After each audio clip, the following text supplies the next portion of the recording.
Hindi pala madaling magkaroon ng aso, lalo na kung manganganak na at need masisaryan. Di lang foods at pang-vaccine ang dapat paghandaan, pati na rin pag nagkasakit sila at pag nanganak. At yun na nga, nag-alarm na ang phone ko, 12 noon, tas biglang sumigaw live-in ko, naning manganganak na si Pretty. Kahit sobrang antok pa ako, bigla talaga akong tumayo kasi expected date namin, June 7 siya manganganak.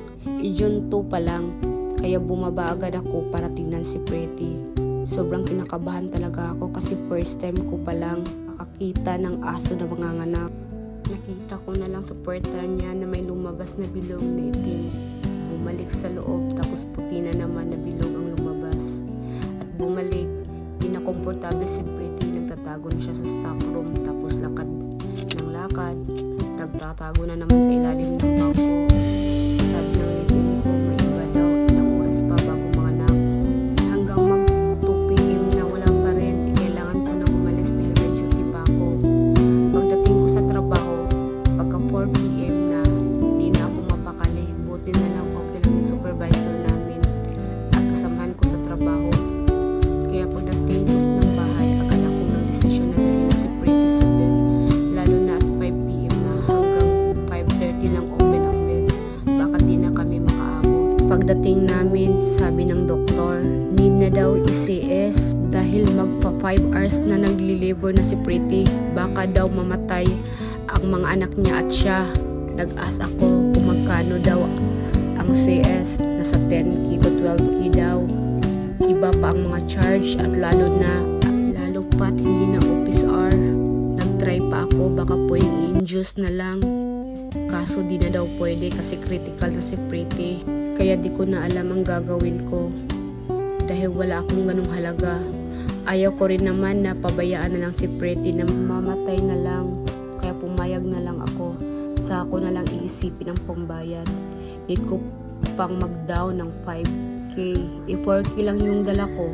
Buti na lang pumayag sila na bukas na lang ang 1k. Pagdating namin sa bahay, nag-text si Doc. Natapos na daw ang CS ni Pretty. 7 puppies at buhay lahat. Thanks God. Kinabukasan, nagbalik ako para sa 1k na kulang pang down. At binisita ko si Pretty. Sobrang saya niya. Nang makita kami, sayang lang di ko pala na-record yung video. Napaiyak na lang ako kasi sobrang lakas ni Pretty. Parang di siya naoperahan. At syempre din kung saan ako makakahanap ng pangbayad. Bye-bye!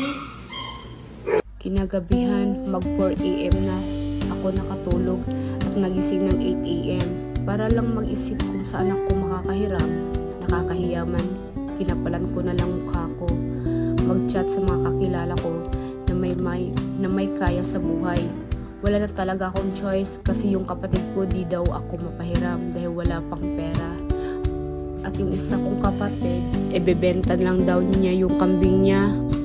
Buti na lang pinagbayad sa akin. Yun ang mahirap kasi once na nagpapautang ka ng pera tapos ikaw yung may need, mahihirapan ka kung saan ka makakautang. Di mo rin naman pwedeng singilin agad-agad yung mga may mga utang sa'yo kasi may kasunduan kayo kung when sila magbabayad. Nang tumawag yung vet sa akin, nasa 16k daw ang bill. If di ko makukuha ngayong araw, another 1.5 na naman daw ang charge sa 24 hours na magbabantay kay Pretty. Nakiusap talaga ako na may 5k ako, saka na lang yung kulang pero ayaw nila. Nakiusap na naman ako na baka pwedeng iwan ko na lang yung phone ko at as collateral. Ayaw pa din nila. Sinabi ko baka kasi ma'am, if madagdagan pa ang bill ko baka di ko na kaya at di ko na makuha si Pretty.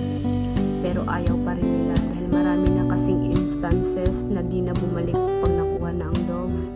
Sobrang bait naman ni secretary, di nga lang siya pwedeng pumayag dahil yun ang rule ng vet.